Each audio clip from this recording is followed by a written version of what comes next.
Road CM की जिद्दी secretary part 24। वरदान की गाड़ी की रफ्तार सड़क पर किसी शिकारी की तरह थी। उसके हाथ स्टीयरिंग व्हील पर इतनी जोर से खींच रहे थे कि उसकी हड्डियां सफेद पड़ गई थीं।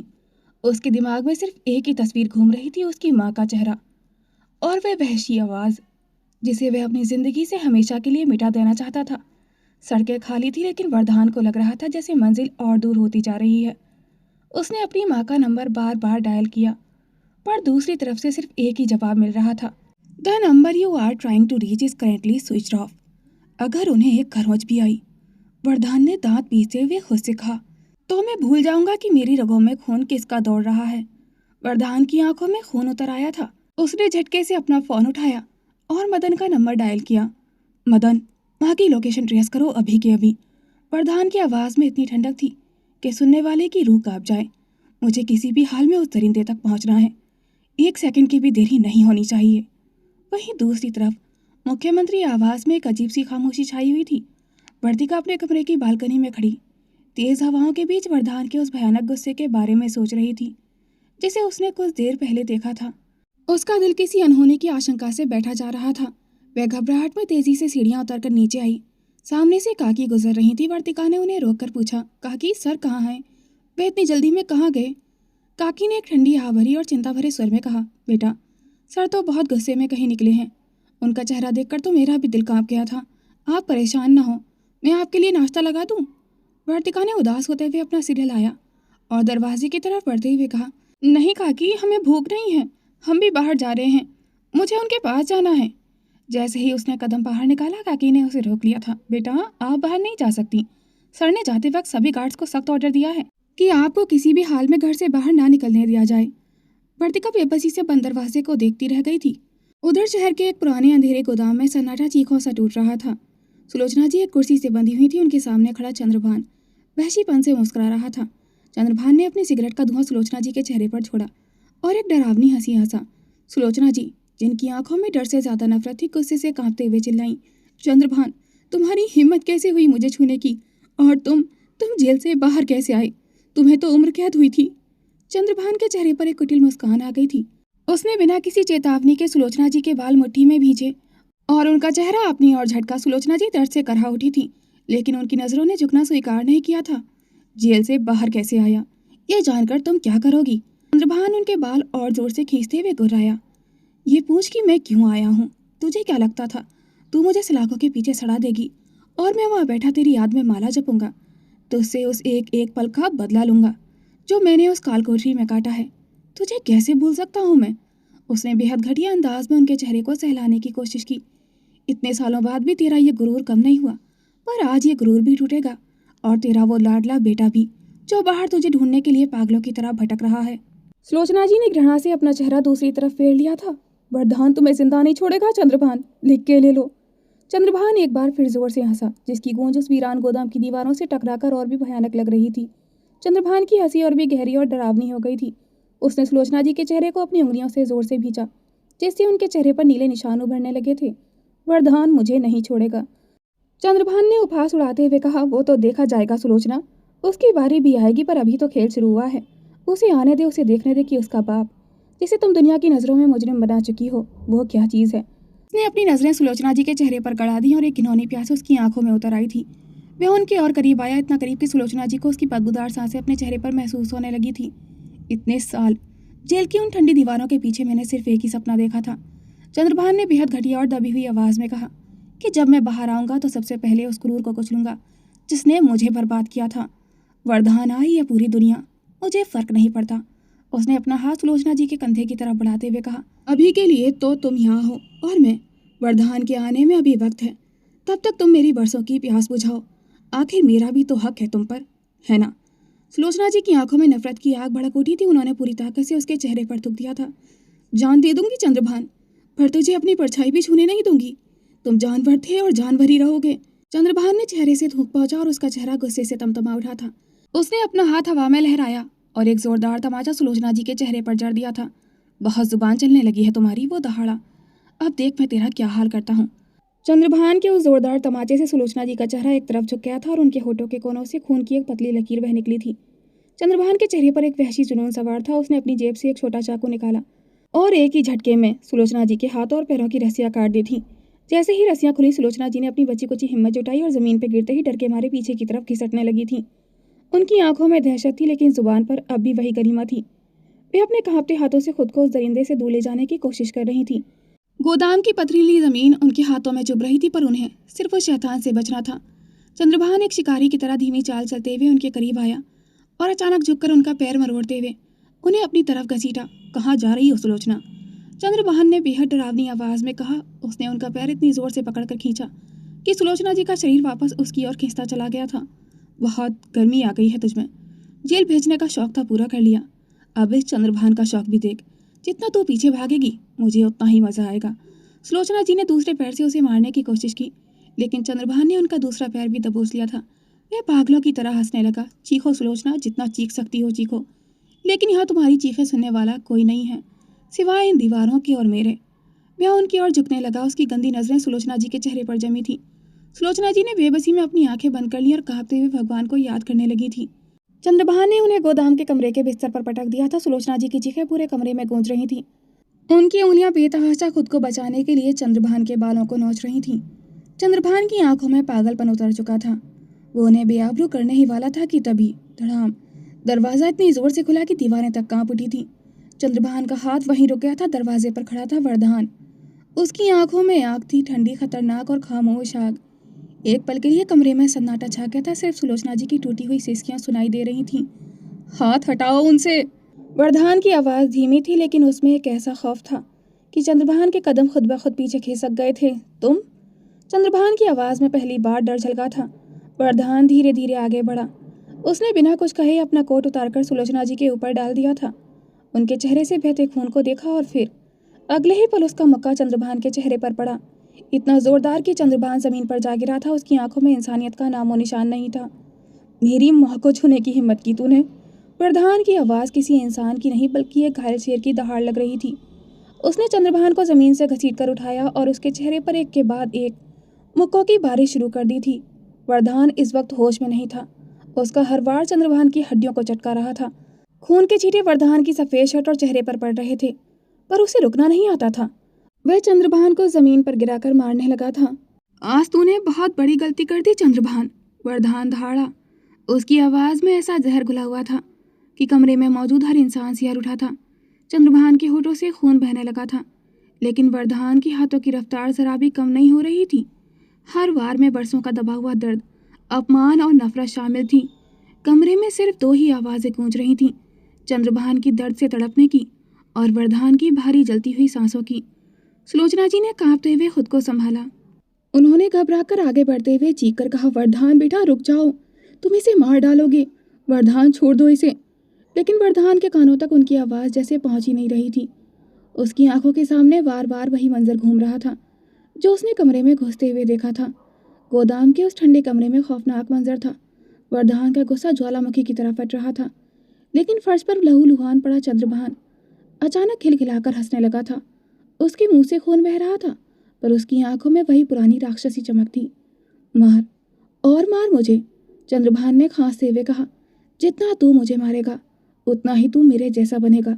देख वरदान, तू वही बन रहा है जिससे तुझे नफरत थी, एक दरिंदा। मुझे तड़पते देख तुझे मजा आ रहा है ना? वरदान का हाथ हवा में ठहर गया था। चंद्रभान की बातों ने उसके घाव पर नमक छिड़क दिया था। वह फिर से बचपन में लौटने लगा था। उसकी सांसें भारी हो गई थीं। तभी अचानक बाहर से भारी जूतों की आवाज़ आई और 20-30 हथियारबंद गुंडे अंदर घुस आए थे। उन्होंने एक साथ वरदान पर हमला कर दिया था, पर वरदान ने सबको झटक कर दीवार पर दे मारा था। वह काबू में नहीं आ रहा था। उसकी ताकत इस वक्त इंसानी नहीं लग रही थी। लेकिन तभी सड़क हवा को चीरती हुई चमड़े की बेल्ट की वो जानी पहचानी आवाज़ गूंजी। वरदान का पूरा शरीर एक पल में सुन पड़ गया था। चंद्रभान लड़खड़ाते हुए खड़ा हुआ, हाथ में वही काली बेल्ट थी जिसे देखते ही वरदान का बचपन सिसक उठता था। अपनी जगह भूल गए हो तुम दोनों माँ बेटे। चंद्रभान ने बेल्ट को हवा में लहराया। लगता है तुम्हें याद दिलाना पड़ेगा कि तुम्हारी असली जगह क्या है। वरदान की आंखों के सामने अंधेरा छाने लगा था। गुंडों ने उसे कसकर जकड़ लिया था। बेल्ट का हर वार वरदान के शरीर पर नहीं, उसकी रूह पर पड़ रहा था। वह बुरी तरह पैनिक करने लगा था। उसकी सांसें उखड़ने लगी थी। उसका सर दर्द से फटने लगा था। बेल्ट का अगला वार पड़ने से पहले ही वरदान की आंखें फैल गई थीं, जैसे उसके सामने चंद्रभान नहीं उसका अतीत खड़ा हो। उसकी सांसें अचानक तेज हो गई थी, टूटी बिखरी बेकाबू। नहीं। उसके होठों से बहुत धीमी टूटी हुई आवाज़ निकली, पर इस बार उसमें गुस्सा नहीं था, सिर्फ डर था। बेल्ट फिर से हवा को चीरती हुई आई। इस बार वरदान चीखा नहीं, पर उसका पूरा शरीर झटके से सिमट गया था, जैसे कोई बच्चा अपने आप को बचाने की कोशिश कर रहा हो। उसकी आंखों के सामने सब धुंधला होने लगा था। कमरा, गुंडे, खून सब गायब। सिर्फ एक छोटा सा वरदान बचा था, कोने में दुबका हुआ, कानों पर हाथ रख के हर वार से पहले ही कांपता हुआ, नहीं मत मारो। उसकी सांसें अब सीने में अटक रही थीं, हर सांस जैसी आधी ही अंदर जा रही थी और दुगनी तेजी से बाहर निकल रही थी। उसकी उंगलियां कांपने लगी थीं, इतनी बुरी तरह कि वो मुट्ठियां भी नहीं भींच पा रहा था। गुंडों की पकड़ अब भी थी, पर वरदान लड़ना भूल चुका था। उसका शरीर वहीं था, पर दिमाग कहीं और भाग चुका था। उसके दिल की धड़कन इतनी तेज हो गई थी जैसे सीना तोड़कर बाहर आ जाएंगी। कानों में सिर्फ धक धक धक धक गूंज रहा था। सांस सांस नहीं आ रही। वो हाफते हुए बुदबुदाया। उसकी गर्दन पीछे की ओर झटकी, आंखें ऊपर चढ़ने लगी थीं। उसकी आंखों के सामने अंधेरे में एक छोटा सा दरवाजा बार बार बंद हो रहा था और हर बार उसे खोलने से पहले ही दम घुटने लगता। उसके पैरों से ताकत निकल गई थी और वह गुंडों के हाथों में ही ढीला पड़ने लगा था। पर चंद्रभान नहीं रुका था। उसका हर वार वरदान के शरीर पर नहीं, उसके अंदर के बच्चे पर पड़ रहा था। वह फिर से वही छोटा बच्चा बन गया जो अंधेरे कमरे में छिपकर रोता था। चंद्रभान ने पास रखी मेज से एक जंग लगा हुआ प्लास उठाया और वरदान की कांपती उंगलियों की ओर बढ़ा। तेरे नाखून उखाड़ कर तुझे तेरी औकात याद दिलाऊंगा। सुलोचना जी चीख रही थी। वरदान पसीने से लथपथ होकर झटपटा रहा था, जैसे सबकी जान ले लेगा। पर जैसे ही चंद्रभान ने वरदान का अंगूठा पकड़कर प्लास जोर से दबाया, एक पत्थर बिजली की रफ्तार से आया और सीधा चंद्रभान के माथे के बीचों बीच लगा था। चंद्रभान तड़प कर पीछे गिरा। उसके माथे से खून की धार बह निकली थी। सबकी नजरें दरवाजे की तरफ गईं। वहां वर्तिका खड़ी थी, हाथ में गुलेल थामे और आंखों में अंगारे लिए। उसके पीछे वरदान के कमांडोज ने मोर्चा संभाल लिया था। वर्तिका दौड़कर वरदान के पास पहुंची, जो जमीन पर बैठकर बुरी तरह हाँफ रहा था। गुंडों ने उसे पकड़ना चाहा, पर कमांडोज ने उन्हें वहीं ढेर कर दिया था। वर्तिका ने वरदान के दोनों गालों को अपने हाथों में भरा और चीख कर कहा, सर होश में आइए, आप बच्चे नहीं हैं, अब देखिए हमारी तरफ। कुछ सेकंड के लिए सब रुक गया था, ना गुंडे हिले ना हवा। बस वरदान की टूटी हुई सांसें और वर्तिका की आवाज़ एक दूसरे से टकरा रही थी। वरदान की आंखों में अभी भी वही पुराना खौफ था। वर्तिका ने उसे अपनी ओर घुमाया और चंद्रभान की तरफ इशारा करते हुए कहा, देखिए इस इंसान को सर, जिसका एक पाँव केले के छिलके पर है और दूसरा कब्र में। वह आपको कमज़ोर नहीं कर सकता। उसने वरदान के कांपते हुए हाथों को अपने नन्हे हाथों में लिया और बहुत ही मासूमियत से फूंक मारी, जैसे किसी बच्चे की चोट पर मारते हैं। सर मेरी तरफ देखिए, उसने बहुत प्यार से कहा। उसकी आवाज़ शहद जैसी मीठी पर भरोसे से भरी थी। वो बैट अब सिर्फ एक चमड़े का टुकड़ा है, वो आपको नहीं मार सकती। देखिए उसे, वो बूढ़ा हो चुका है, वो हार चुका है। आप वो छोटे बच्चे नहीं हैं जो छिपकर रोते थे। आप मेरे वरदान सर हैं, जिनसे पूरी दुनिया थर्राती है। वर्तिका ने अपनी ओढ़नी का एक कोना फाड़ा और बहुत ही नजाकत से वरदान के अंगूठे पर लपेट दिया था, जहाँ प्लास का निशान पड़ा था। उसने मासूमियत से चंद्रभान की तरफ देखकर कहा, और आपको शर्म है कि नहीं? इतने अच्छे इंसान से आप नफरत कैसे कर सकते हैं? चंद्रभान ने वर्तिका की बात सुनते ही तिरछी हंसी हंसी। उसकी आंखों में फिर से वही जहर उतर आया था। ये लड़की, ज्यादा जुबान मत चला, उसने थूक निकलते हुए कहा। ये सिर्फ एक दरिंदा बनेगा मेरी तरह। खून है मेरा इसमें, आखिर जाएगा कहाँ? वो हाँफते हुए हंसा। एक अनचाही शादी से पैदा हुआ अनचाहा बच्चा है ये। इसे जीने का कोई हक नहीं। ये बस नफरत के लायक है।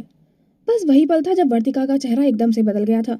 उसकी आंखें गोल होकर गुस्से से फैल गई थी, पर उस गुस्से में भी एक अजीब सी मासूमियत थी। उसने उंगली उठाकर चंद्रभान की तरफ इशारा किया। आप अपना ये एनाकोंडा जैसा मुंह बंद करेंगे या मैं सच में सर फोड़ दूं आपका? उसकी आवाज में गुस्सा था, पर अंदाज इतना क्यूट था कि एक पल को गुंडे भी हक्का बक्का रह गए थे। चंद्रभान की हंसी उसके गले में फंस गई थी। उसने अपनी पूरी जिंदगी में खौफ और नफरत देखी थी, लेकिन इस तरह की मासूम धमकी ने उसके दिमाग को सुन कर दिया था। वर्तिका ने अपनी चप्पल निकाली और हाथ में ऐसे थामी जैसे कोई तलवार हो। वो एक कदम और आगे बढ़ी और सीधा उसकी आंखों में आंखें डालकर बोली, एनाकोंडा की औलाद, क्या कहा आपने? अनचाहा, नफरत के लायक। आप होते कौन है ये फैसला करने वाले? वर्तिका एक कदम और आगे बढ़ी। उसकी आंखों में अब सिर्फ गुस्सा नहीं था, वो आग थी जो किसी की रूह तक जला दे। आप जैसे लोग जो अपने ही खून को दर्द देते हैं, जो अपने ही बच्चे के बचपन को नर्क बना देते हैं, वो बाप कहलाने के लायक भी नहीं होते। वो थोड़ा आगे बढ़ी, चंद्रभान के बिल्कुल सामने आकर खड़ी हो गई थी। आपको ना बेल्ट की नहीं, सीधे सीधे भगवान से डरने की जरूरत है। जब उनकी लाठी पड़ती है ना तो बेआवाज पड़ती है। फिर उसने हल्का सा सिर टेढ़ा किया और बहुत ही गुस्से में बोली, और एक बात ध्यान से सुन लीजिए, मेरे सर को कोई भी आप जैसा बनने का श्राप नहीं दे सकता। उसने फिर से वरदान की तरफ देखा। उसका हाथ थपथपाया, क्योंकि ये सिर्फ मेरे वरदान हैं और मेरे पति कभी भी किसी परिंदे जैसे नहीं बन सकते। उसकी आवाज़ में ज़रा भी डर नहीं था, सिर्फ एक शांत चुनौती थी। वरदान ने उसे देखा, वही मासूम चेहरा, लेकिन आंखों में गजब का आत्मविश्वास था। अचानक कमरे का माहौल बदल गया था। वरदान का कांपना बंद हो गया था। उसकी सांसें जो उखड़ रही थीं अब लय में लौट आई थीं। वर्तिका के स्पर्श ने, उसकी फूंक ने उन पुरानी बेड़ियों को जैसे पल भर में पिघला दिया था।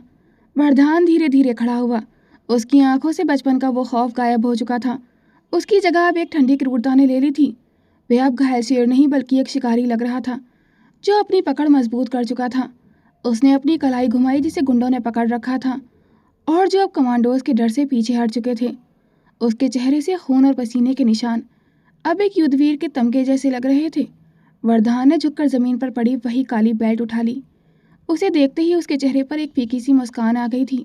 उसने बेल्ट को अपने हाथ में लपेटा, बिल्कुल वैसे ही जैसे चंद्रभान अक्सर किया करता था। बचपन में इस बेल्ट ने मुझे बहुत कुछ सिखाया है, वरदान ने बेल्ट को हवा में लहराते हुए कहा। सड़ाहट की आवाज़ फिर से गूंजी, पर इस बार वह खौफ नहीं बल्कि खतरे की घंटी थी। इसने मुझे सिखाया कि दर्द क्या होता है। इसने मुझे सिखाया कि नफरत कैसे पालते हैं। और आज उसने बेल्ट को कसकर पकड़ा और चंद्रभान के गले के पास ले आया। आज ये बेल्ट मुझे सिखाएगी कि अपना अतीत कैसे ख़त्म करते हैं। सुलोचना जी ने डर के मारे अपनी आंखें बंद कर ली थी। वर्तिका बस शांत खड़ी रही। उसे पता था कि अब वरदान को रोकने की ज़रूरत नहीं है। वरदान ने बेल्ट को अपनी मुट्ठी पर और कसकर लपेटा। उसकी आंखों में अब वह छोटा सहमा हुआ बच्चा नहीं था, बल्कि एक ऐसा ज्वालामुखी था जो बरसों की तपिश के बाद अब फटने को तैयार था। सड़ाक, पहली बेल्ट चंद्रभान की पीठ पर बिजली की तरह गिरी थी। ये उस दिन के लिए, वरदान की आवाज़ ठंडी और घातक थी, जब मैं 3 साल का था और तुमने मुझे सिर्फ इसलिए मारा था क्योंकि मेरी हंसी तुम्हें शोर लगी थी। दूसरी बेल्ट चंद्रभान के कंधे को चीर गई थी। चंद्रभान दर्द से करा उठा था, लेकिन वरदान के चेहरे पर कोई रहम नहीं था। ये उस काली रात के लिए जब तुमने मुझे उस ठंडे स्टोर रूम में भूखा बंद कर दिया था। मैंने दरवाज़ा खटखटाया था, अपनी उंगलियां लहूलुहान कर ली थीं, पर तुमने नहीं खुला। वरदान की सांसें तेज़ हो रही थी। उसे हर वो पल याद आ रहा था जब उसे इंसान नहीं बल्कि एक खिलौना समझा गया था। वरदान का हाथ हवा में स्थिर हुआ। बेल्ट के चमड़े से घर्षण की तीखी गंध आ रही थी। चंद्रभान फर्श पर गिरा हुआ था। उसकी सांसें उखड़ रही थीं, पर वरदान के अंदर बरसों से जमा लावा अभी आधा भी बाहर नहीं आया था। उसने बेल्ट को हवा में लहराया और इस बार प्रहार पहले से कहीं ज़्यादा भीषण था। सड़ाक, ये उस दिन के लिए। वरदान की आवाज़ कांप रही थी, पर कमज़ोरी से नहीं बल्कि उस खौफनाक याद की शिद्दत से, जिस दिन तुमने पहली बार मेरी कमर पर जलता हुआ सरिया रखा था। उसकी जलन आज भी मेरी रूह में है चंद्रभान। आज भी जब मैं सोता हूँ तो मुझे अपने मांस के जलने की बू आती है। उसने चंद्रभान की कमीज का कॉलर पकड़कर उसे ऊपर उठाया। बूढ़ा शरीर डर से थर थर काँप रहा था, लेकिन वरदान की आंखों में इंसाफ की वह प्यास थी जो बुझने का नाम नहीं ले रही थी। उसने चंद्रभान को वापस फर्श पर पटका और बेल्ट को दोहरी तह में लपेटा। और अब ये उसके लिए। वरदान का गला रूंध गया था, पर आंखें अंगारी की तरह दहक उठी थीं। उस दिन के लिए जब तुम मुझे एक लावारिस जानवर की तरह हॉस्पिटल के उस सफ़ेद गलियारे में छोड़ आए थे, सिर्फ इसलिए क्योंकि तुम्हें जुए के कर्ज के लिए मेरी दोनों किडनियां बेचनी थी। वरदान ने बेल्ट को पूरी ताकत से फर्श पर पटका। उसकी आंखों के सामने 7 साल के उस नन्हे वरदान का चेहरा घूम गया था, जो नंगे पैर भूखे पेट उस ठंडे फर्श पर दौड़ रहा था। याद है, मैं भागता हुआ तुम्हारे पीछे आया था। मैंने तुम्हारी गाड़ी का पहिया पकड़ लिया था। मैंने चीख कर कहा था, बाबा मैं आपका बेटा हूँ, मुझे छोड़कर मत जाइए। मैं कभी शोर नहीं करूँगा, मैं कभी खाना नहीं मांगूंगा, बस मुझे यहाँ अकेला मत छोड़िए। वरदान की आंखों में से एक आंसू टपका, लेकिन वह ममता का नहीं था बल्कि उस मासूमियत के कत्ल का शोक था। तुमने उस दिन अपने बेटे को नहीं बेचा था चंद्रभान, तुमने उस दिन अपनी मौत का बीज बोया था। उसने बेल्ट को फिर से हवा में ऊंचा उठाया। इस बार उसका निशाना चंद्रभान का शरीर नहीं बल्कि उसका अहंकार था। कमरे की दीवारों में 7 साल के बच्चे की वह पुरानी चीख आज भी गूंज रही थी, जिसे सुनने वाला तब कोई नहीं था, पर जिसे वसूलने वाला आज सामने खड़ा था। वरदान का हाथ कांप रहा था, गुस्से से नहीं बल्कि उस प्रतिशोध की आग से जो अब नियंत्रण से बाहर हो चुकी थी। उसने बेल्ट को फंदा बनाया और बिजली की तेजी से उसे चंद्रभान के गले में डाल दिया था। चंद्रभान का चेहरा नीला पड़ने लगा था, उसके हाथ हवा में झटपटाने लगे थे। वरदान ने बेल्ट को और कसते हुए उसे अपनी ओर खींचा। उसकी आंखों में अब केवल अंधकार था आज ये गला शोर नहीं मचाएगा चंद्रभान। आज इस गले से कोई झूठ नहीं निकलेगा। वरदान की आवाज़ किसी ठंडे लोहे की तरह कठोर थी। तभी पीछे से दो कांपते हुए हाथों ने वरदान के चौड़े कंधों को जकड़ लिया था। वर्तिका, जिसकी आंखों से आंसुओं का सैलाब बह रहा था, वरदान की पीठ से चिपक गई थी। उसकी सिसकियों ने कमरे के उस खौफनाक सन्नाटे को तोड़ दिया था। सर रुक जाइए, बस कीजिए। वर्तिका की आवाज़ उसके गले में फंस रही थी। वरदान ने उसे अनसुना करना चाहा। उसकी पकड़ चंद्रभान के गले पर और पुख्ता हो गई थी। आप इसे ऐसे नहीं मार सकते। वर्तिका ने अपनी पूरी ताकत लगाकर उसे पीछे खींचने की कोशिश की। वरदान सर, मेरी बात सुनिए। आपने जो सहा वो कोई इंसान नहीं सह सकता। हर जख्म जो आपने गिनाया वो मेरी रूह को छलनी कर गया, लेकिन आप एक कातिल नहीं बन सकते। वरदान की सांसें धौंकने की तरह चल रही थी। छोड़ो मुझे वर्तिका, इसने मेरी मासूमियत का गला घोटा था। आज मैं इसका अंत करूंगा। नहीं, वर्तिका ने चीखते हुए अपना सिर उसकी पीठ पर टिका दिया था। आप सिर्फ एक बेटे नहीं हैं जिसने दुख सहा है, आप इस प्रदेश के मुख्यमंत्री हैं। करोड़ों लोगों की उम्मीद है आप। अगर आज आपके हाथों पर इसका गंदा खून लग गया तो जीत इस दरिंदे की होगी, आपकी नहीं। वह आपको अपने जैसा बनाना चाहता था और आप वही कर रहे हैं। उसने वरदान के हाथों पर अपने हाथ रखे जो बेड को मौत की तरह जकड़े हुए थे। सर, कानून को अपना काम करने दीजिए। आप इसे मारकर इसे दर्द से मुक्ति दे देंगे, लेकिन इसे तो तिल तिल कर मरना चाहिए। अपनी गरिमा मत खोइए। अपने उस मासूम वरदान के लिए रुक जाइए जिसने कभी हार नहीं मानी थी। आप किसी की जान नहीं ले सकते, आप मुख्यमंत्री हैं। वर्तिका के आंसुओं की गर्माहट वरदान की शर्ट को भिगो रही थी। तभी गोदाम के मुख्य दरवाजे पर फिर से भारी आहटें हुई। पुलिस की सायरन और कमांडोज की बूटों की आवाज़ें एक साथ गूंजी, लेकिन इस बार वो चंद्रभान के गुंडे नहीं थे। शहर के डीएसपी जो वरदान के पुराने दोस्त थे, दलबल के साथ अंदर घुसे थे सीएम सर। डीएसपी ने सख्त आवाज़ में कहा, लेकिन उसकी आंखों में वरदान के लिए चिंता थी। उसने कमरे का मंजर देखा। लहूलुहान चंद्रभान, बंधे हुए गुंडे और बेल्ट थामे वरदान। वरदान ने डीएसपी की तरफ देखा, फिर चंद्रभान की तरफ। उसने एक गहरी सांस ली और बेल्ट को चंद्रभान के पैरों के पास फेंक दिया था। ले जाओ इसे, वरदान ने शांत स्वर में कहा, और इसके सारे चमचों को भी, इससे पहले कि मैं खुद इसकी जान ले लूं। चंद्रभान को पुलिस घसीटते हुए ले जाने लगी थी। जैसे ही चंद्रभान को पुलिस घसीट कर ले जाने लगी, वरदान का सख्त चेहरा अचानक पिघल गया था। उसने धीरे से पीछे मुड़कर वर्तिका की ओर देखा, जिसकी आंखों में अब भी डर और राहत के मिले जुले आंसू बह रहे थे। वरदान ने बिना एक शब्द कहे उसे अपनी बाहों में खींच लिया था और कसकर अपने सीने से लगा लिया था। सुलोचना जी मुस्कुराते हुए वरदान की ढाल को देख रही थी। वर्तिका ने अपना चेहरा उसकी शर्ट में छिपा लिया और वरदान ने एक लंबी, गहरी और बोझिल सांस ली, जैसे बरसों का दबा हुआ गुबार उसे एक सांस के साथ बाहर निकल गया हो। कमरे में मौजूद कमांडोज और डीएसपी ये मंजर देखकर ठिठक गए थे। वरदान उनके सामने पहली बार मुस्कुरा रहा था। तभी घसीटे जा रहे चंद्रभान ने मुड़कर वरदान को वर्तिका की बाहों में देखा। उसकी हार की कड़वाहट जहर बन गई थी। वरदान ने वर्तिका को थामे हुए ही अपनी गर्दन घुमाई और चंद्रभान की आंखों में आंखें डालकर एक ठंडी, हिकारत भरी मुस्कान दी और अपनी उंगली से खत्म होने का इशारा किया। वह इशारा चंद्रभान के कलेजे में सुई की तरह चुभा था। उसका बचा कुचा आपा खो गया था। वरदान! चंद्रभान दहाड़ा। पुलिस उसे संभाल पाती उससे पहले ही उसने बगल में खड़े हवलदार की कमर से सरकारी रिवॉल्वर झपट्टा मारकर निकाल ली। गोली की आवाज़ गोदाम के दीवार से टकराकर गूंज उठी थी। वर्तिका की चीख निकल गई थी। एक पल के लिए वर्तिका को लगा जैसे दुनिया रुक गई हो। उसकी सांस वहीं अटक गई थी और दिल धड़कना भूल गया था। डीएसपी चिल्लाया, सर! वर्तिका ने वरदान को धक्का दिया, लेकिन वरदान वर्तिका की तरफ ही घूम गया था ताकि उसे बचा सके। गोली हवा को चीरती हुई निकली और सीधे वरदान के कंधे को छूकर निकल गई थी। वरदान जमीन पर गिरा। उसका सफेद शर्ट खून से लाल होने लगा था। मुख्यमंत्री पर गोली, ये एक ऐसा जुर्म था जिसका बदला तुरंत और भयावह होना तय था। शायद इसीलिए वरदान ने चंद्रभान को वो इशारा भी किया था। एक पल के सन्नाटे के बाद जैसे नरक का दरवाजा खुल गया हो। वरदान के कमांडोज ने, जो एक पल के लिए चौंक गए थे, अब एक साथ मोर्चा संभाल लिया था। उनकी MP5 राइफलें और पिस्तौलों से आग बरसने लगी थी। कमरा धुएं और बारूद की गंध से भर गया था। गोलियों की गड़गड़ाहट ने कानों को सुन कर दिया था। चंद्रभान, जो अभी भी अपनी रिवॉल्वर ताने खड़ा था, गोलियों की बौछार से हिल उठा था। उसका शरीर झटके खाने लगा था। उसके हाथ से रिवॉल्वर छूटकर गिर गई थी। लेकिन ये कमांडोज कोई मामूली सिपाही नहीं थे, वो मौत के सौदागर थे। वरदान के कमांडो, उनका हर वार सधा हुआ था। उनकी ट्रेनिंग का हर हिस्सा एक ही बात सिखाता था, दुश्मन को खत्म करना पर कैसे, ये आदेश पर निर्भर करता है। और उन्हें आदेश मिला था कि चंद्रभान को पकड़ना है, मारना नहीं। इसलिए एक भी गोली चंद्रभान के सिर, दिल या किसी भी नाजुक अंग पर नहीं लगी थी। एक गोली उसके हाथ की कलाई को चीरती हुई निकल गई थी, दूसरी उसके कंधे पर लगी, तीसरी और चौथी उसके दोनों पैरों की जांघों को भेद गई थी, पांचवी गोली उसके कूल्हे पर लगी थी। वह गिर पड़ा था। गोलियों के झटके से उसका शरीर जमीन पर पड़ा पड़ा कांप रहा था। हर गोली ऐसी जगह लगी थी कि वो जिंदा रहे, पर जिंदा लाश बनकर। वह अब कभी नहीं चल पाएगा, कभी हथियार नहीं उठा पाएगा। वह अब सिर्फ बिस्तर पर पड़ा पड़ा अपने कर्मों का फल भुगतेगा। कमरे में सन्नाटा छा गया था। सिर्फ वरदान की भारी सांसों की आवाज गूंज रही थी। वर्तिका दौड़कर वरदान के पास पहुंची, जो अपने कंधे को पकड़े हुए था।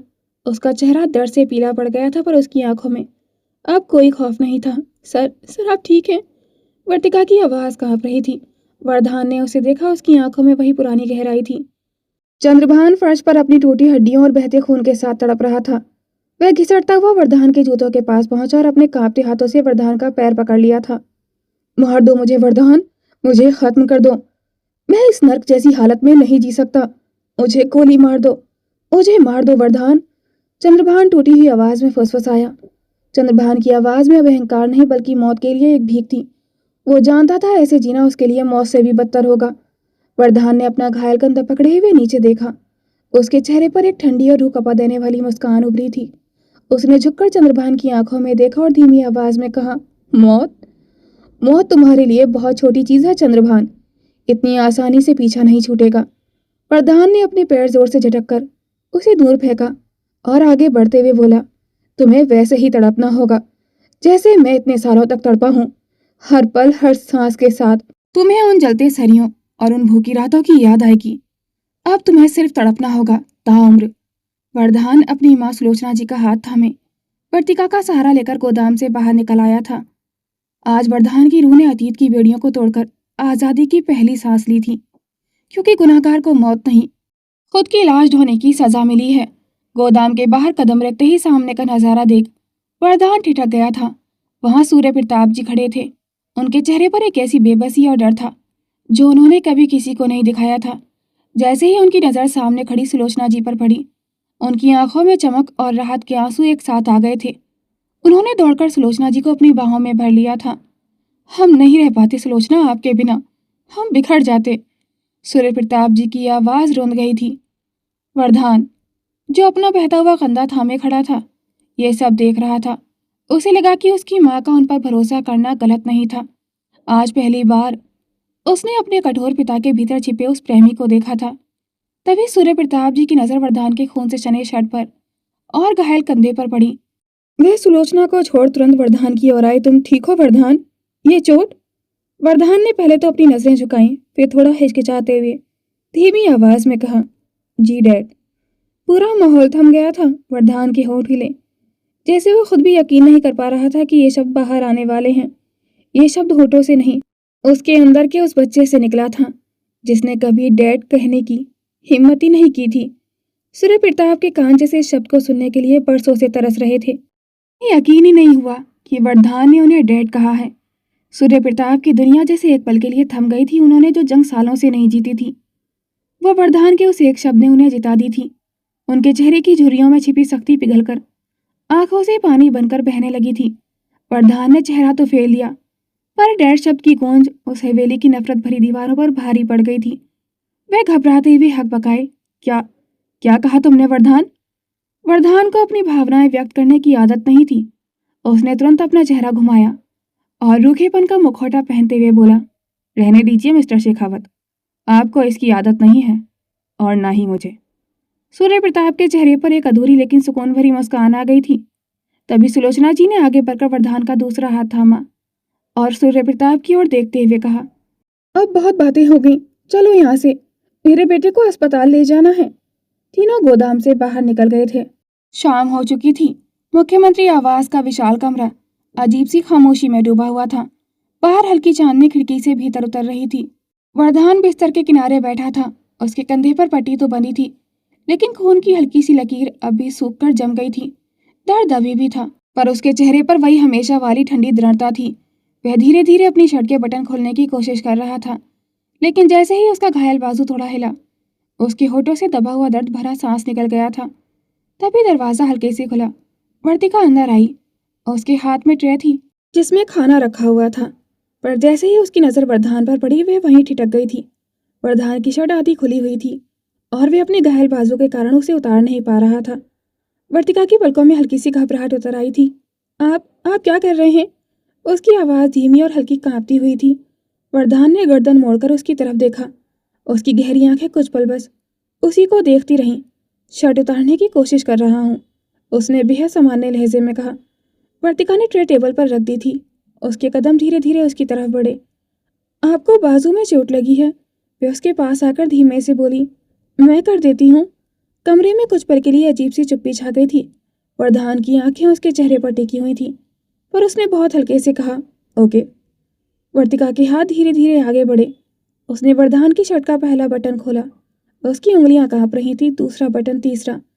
हर बटन के साथ जैसे उसकी सांसें और तेज हो रही थी।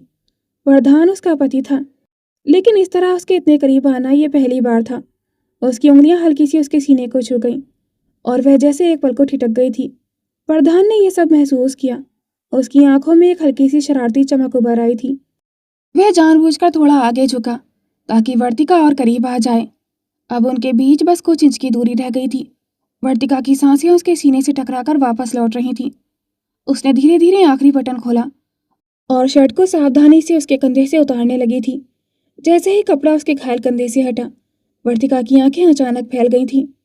उसकी पीठ पर गहरे गहरे पुराने घाव के निशान थे, जैसे किसी ने कभी उसे बेरहमी से जलते सरियों से दागा हो। उसकी हथेलियां हवा में ही रुक गई थीं।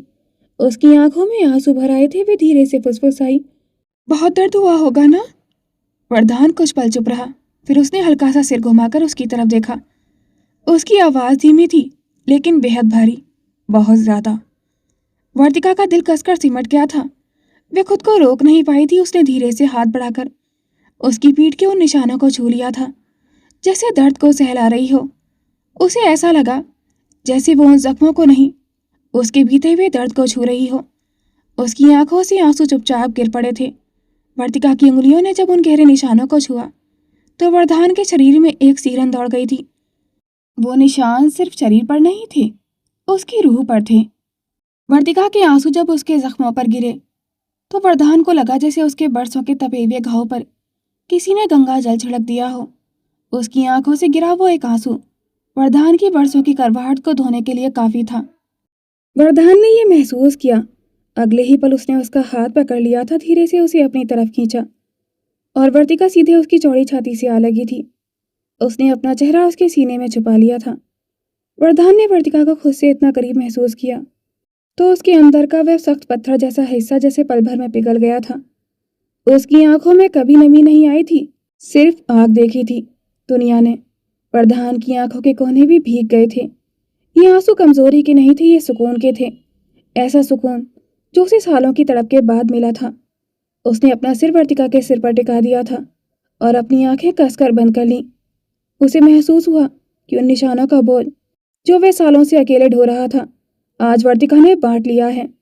वर्तिका ने अपनी हिचकियों को रोकते हुए जल्दी जल्दी अपनी हथेलियों से आंखों के आंसू पोंछे और लड़खड़ाती आवाज में कहा, आप शर्ट पहन लीजिए। वर्तिका की आवाज में झिझक भी थी और घबराहट भी। वह अब भी वरदान के सीने से सटी हुई थी, लेकिन जैसे ही उसे एहसास हुआ कि वह कितनी देर से उसी हालत में खड़ी है, उसका चेहरा हल्का सा लाल पड़ गया था। वरदान ने धीरे धीरे अपनी आंखें खोली। उसकी बाहें अब भी वर्तिका के चारों ओर थीं, मजबूत, सुरक्षात्मक, जैसे वह उसे दुनिया की हर मुसीबत से बचा लेना चाहता हो। उसने हल्की सी मुस्कान के साथ कहा, इतनी जल्दी भी क्या है मिसेस शेखावत? आप हमेशा हमें ऐसे तो नहीं छूती। वर्तिका ने झट से अपना हाथ उसके सीने से हटा लिया था, जैसे उसे अचानक अपनी ही हरकत का एहसास हो गया हो। वह 2 कदम पीछे हट गई थी और नजरें झुका ली थी। हम तो बस घाव देख रहे थे, उसने हकलाते हुए कहा। इतना बड़ा जख्म है और आप ऐसे ही घूम रहे हैं? वर्तिका ने जल्दी जल्दी अपनी साड़ी का पल्लू ठीक किया, जैसे खुद को संभालने की कोशिश कर रही हो। उसकी धड़कन अब भी तेज थी और चेहरे पर शर्म की लाली साफ दिखाई दे रही थी। वो अपनी बढ़ती धड़कनों को काबू करते हुए बोली, आंटी जी और अंकल जी नीचे इंतजार कर रहे होंगे, हमें उनके पास भी जाना है।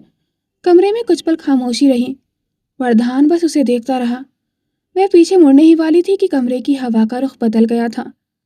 वरदान ने झटके से उसकी कलाई पकड़ी और उसे अपनी ओर खींच लिया था। उसकी आंखों में अब वह नरमी नहीं थी, बल्कि एक गहरा अधिकार और हल्की नाराजगी थी। उसका जबड़ा सख्त हो गया था। तुम कहीं नहीं जा सकती। वरदान की आवाज भारी और आदेशात्मक थी। वर्तिका का दिल जोरों से धड़का। वह घबराते हुए बुदबुदाई, पर क्यों? सब नीचे इंतजार कर रहे हैं वरदान sir. Because I need you Vartika. I want you right here. वरदान ने उसकी आंखों में आंखें डालकर कहा। उसकी आवाज में एक ऐसी तड़प थी जिसे अब और दबाया नहीं जा सकता था। इससे पहले कि वर्तिका को समझ पाती, वरदान ने उसे दीवार की ओर धकेला और उसके दोनों हाथों को ऊपर की ओर ले जाकर एक ही हाथ से दीवार पर पिन कर दिया था। वर्तिका की सांसें अटक गई थी। वरदान उसके इतना करीब आ गया था कि उनके बीच हवा गुजरने की भी जगह नहीं बची थी। उसकी आंखों में एक अजीब सी तलब और जुनून एक साथ तैर रहा था। अब मैं और कंट्रोल नहीं करना चाहता, उसने बेहद धीमी भारी आवाज में फुसफुसाया। तुम्हें डर तो नहीं लग रहा?